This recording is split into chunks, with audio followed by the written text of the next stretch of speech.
प्रभु का धन्यवाद देते हैं। आप सभी भाई बहनों को जय मसीह की। प्रभु के वचन से हम देखते हैं यशायाह 40 का 29 से लिखा है, वह थके हुओं को बल देता है और शक्तिहीन को बहुत सामर्थ्य देता है। तरुण तो थकते और श्रमित हो जाते हैं और जवान ठोकर खाकर गिरते हैं, परंतु जो यहोवा की बाट जोते हैं वे नया बल प्राप्त करते जाएंगे। वे उकाबों के समान उड़ेंगे, वे दौड़ेंगे और श्रमित ना होंगे, चलेंगे और थकित ना होंगे। तो प्रभु का हम धन्यवाद देते हैं इस वचन के द्वारा, जिस प्रकार लिखा हुआ है कि वो थके हुओं को बल देता है। हम हर देखते हैं कि हम जब कभी कभी अपने जीवन की समस्याओं से भी थक जाते हैं, निराश हो जाते हैं, और बहुत सी ऐसी जो हमारी मानसिक संतुलन को भी बिगाड़ देता है, तो हम बहुत थके हुए होते हैं, निराश होते हैं। उस समय प्रभु का वचन हमें क्या कहता है, लिखा हुआ है कि वह थके हुओं को बल देता और शक्तिहीन को बहुत सामर्थ्य देता है। तो हमें इस वचन को अपने जीवन में लागू करना है।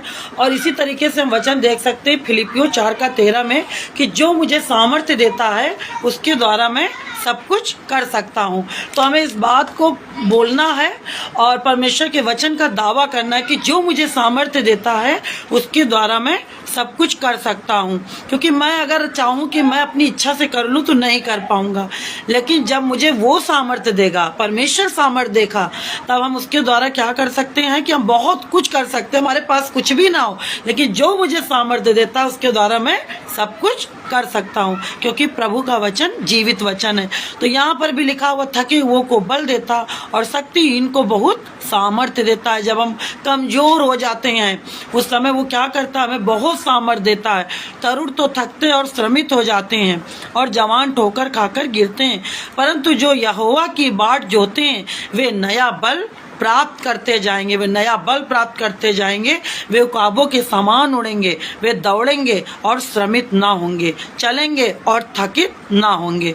पर लिखा हुआ है इसमें, परंतु जो यहोवा की बाट जोते हैं। हमें परमेश्वर को हमें धन्यवाद निरंतर करते रहना चाहिए। जो उसकी बाट जोते हैं वो लिखा हुआ है कि वे नया बल प्राप्त करते जाएंगे। वे उकाबों के समान उड़ेंगे, उकाब एक पक्षी के समान उड़ेंगे, वे दौड़ेंगे और श्रमित ना होंगे, वे चलेंगे थकित नहीं होंगे। क्योंकि प्रभु हमारे हर पल हर समय वो हमारे संग संग रहने वाला परमेश्वर है। आप सभी भाई बहनों को जय मसीह की। प्रभु का धन्यवाद। इस वचन के द्वारा प्रभु आप सभी को आशीष दे। जय मसीह।